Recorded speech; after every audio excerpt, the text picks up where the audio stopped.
আশা করি তোমরা সবাই খুব ভালো আছো। এখন চলে এসেছি বেহালা একটি অতি প্রাচীন মেলা এবং পুজোর সামনে। 232তম বর্ষে পড়া বেহালার চণ্ডী মেলার সামনে দাঁড়িয়ে আছি। মেটালের তার দিয়ে এবং কাঠ দিয়ে তৈরি বিভিন্ন হ্যান্ডক্রাফটের এই দোকানটি ছিল কালীচরণ দত্ত রোডের সামনে। এই মেলাতে প্রবেশ করার অনেকগুলো প্রবেশপথ আছে, তার মধ্যে এটি ছিল কালীচরণ দত্ত রোড দিয়ে, যেটি বেহালার নতুন পাড়ার বিদ্যাভারতী স্কুলের পাশ দিয়ে ঢুকেছে। ছিল বাংলার বিখ্যাত চপ শিল্প এবং রাজস্থানী পুতুল এবং রাজস্থানী ঘর সাজাবার জিনিসের দোকান। কানের দুল, হার, চুড়ি, বিভিন্ন ইমিটেশনের দোকান কিন্তু মেলার সর্বত্র ছড়িয়েছিল। 2024 সালে এই মেলা শুরু হয়েছিল 7ই ডিসেম্বর এবং শেষ হয়েছে 16ই ডিসেম্বরে। আজকে 15ই ডিসেম্বর, মেলা শেষ হওয়ার জাস্ট আগের দিন। মেলাতে গিয়ে বন্দুক দিয়ে বেলুন ফাটাওনি এরকম মানুষ মনে খুঁজে পাওয়া মুশকিল। আমারও এটা একটা দারুণ প্রিয় খেলা। কি সুন্দর কাঠ দিয়ে তৈরি করা চপিং বোর্ড, সার্ভিং ট্রেস, হাতা, খুন্তি এবং আরো অনেক কিছু জিনিস ছিল এখানে। এর আগেও 7ই ডিসেম্বর একবার মেলা থেকে ঘুরে গেছি। সেদিন উদ্বোধনীর দিন ছিল বলে অন্যরকম মেলার পরিবেশ ছিল। সেই ভিডিও আমার চ্যানেলে রয়েছে, পারলে দেখে নিও। এখন চলে এসেছি বেহালার কে রয় চৌধুরী রোডে। বেহালার শখের বাজারের মোড় থেকে এই কে রয় চৌধুরী রোডে ঢোকা যায় মেলার জন্য। আমি অবশ্য বেহালার নতুন পাড়া দিয়ে এই মেলাতে প্রবেশ করেছি। এই হচ্ছে মণ্ডপ। মূল মন্দিরের সামনে এই মণ্ডপটি বাঁশ এবং কাপড় দিয়ে এবার তৈরি করা হয়েছিল। প্রত্যেকবারই মণ্ডপের চালে একটি সুবৃহৎ ঝাড় লণ্ঠন থাকে। এইবার একটু অন্যরকম সাবেকি কায়দায় মণ্ডপ তৈরি করা হয়েছিল। মূল চণ্ডী মণ্ডপটি তৈরি করা হয়েছিল 1200 সনে, তাই প্রায় ব্রিটিশ আমল থেকে চলে আসছে এই ঐতিহ্যবাহী পূজা।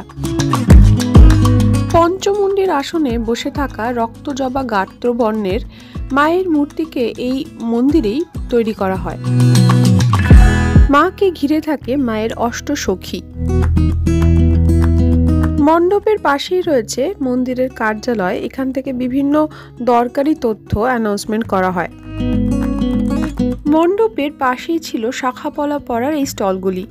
অনেকেই এই মেলা থেকে শাখাপলা পড়াকে শুভ বলে মনে করে। এই রাস্তা ধরে সোজা এগিয়ে গেলেই পড়বে শ্রী শ্রী বিপত্তারিণী মা চণ্ডী, শ্রী শ্রী মহানীল সরস্বতী দেবী, শ্রী শ্রী মহালক্ষ্মী দেবীর মন্দির। ঠিক তার পাশে ডান দিকে এগিয়ে গেলে পড়বে সেই বিখ্যাত চণ্ডী বাড়ি। বিখ্যাত সাবর্ণ রায়চৌধুরী বাড়ির বংশধর শ্রীমান মহেশ রায়চৌধুরী স্বপ্নাদেশ পেলে বাড়ির পাশে পুকুর থেকে একটি ঘট পাওয়া যায়, যেটিকে প্রায় 300 বছর আগে এই বাড়িতেই প্রতিষ্ঠা করা হয় এবং এই ঘটকেই দুর্গাষ্টমীর দিন পুজো করা হয়ে থাকে। এটি এই বাড়ির নিজস্ব পুজো হলেও কালক্রমে এটি সার্বজনীন পুজো হিসেবে প্রসিদ্ধ লাভ করে। এই মেলাতে পাওয়া যায় কাঁচ, সিরামিক, মাটি দিয়ে তৈরি কাপ, প্লেট, গ্লাস এবং বিভিন্ন আইটেমস। এছাড়াও এখানে ভগবানের জামা কাপড় এবং কাঠের তৈরি ঘর সাজাবার বিভিন্ন জিনিসপত্র পাওয়া যাচ্ছিল। এই চণ্ডী পুজো মায়ের বাৎসরিক পুজো হলেও দুর্গা পঞ্চমী তিথিতে মায়ের মূর্তি স্থাপন করা হয় শীষযুক্ত একটি ডাবের উপর এবং সেটিকে সারা বছর ধরে পুজো করা হয়ে থাকে।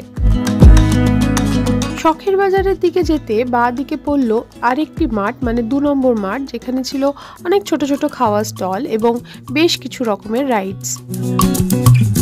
সন্ধে বাড়ার সাথে সাথেই ভিড় বাড়তে শুরু করলো, তাই বাড়ি ফেরার পথ ধরলাম।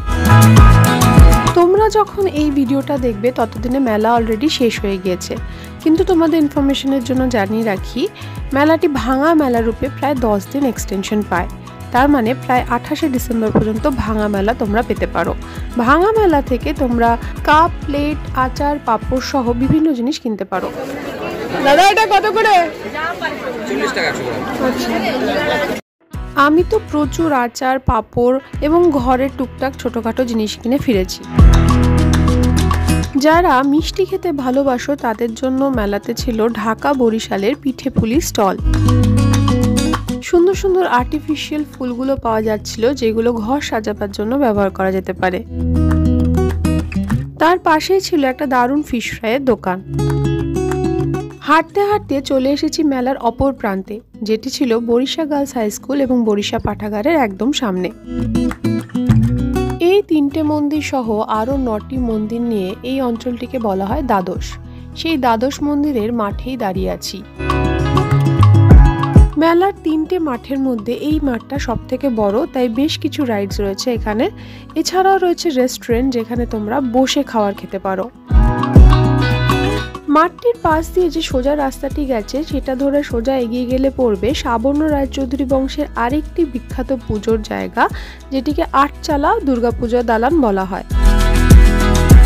এই আটচালার পুজো কিন্তু বেহালার একটি অতি প্রাচীন ঐতিহ্যবাহী পুজোগুলোর মধ্যে একটি।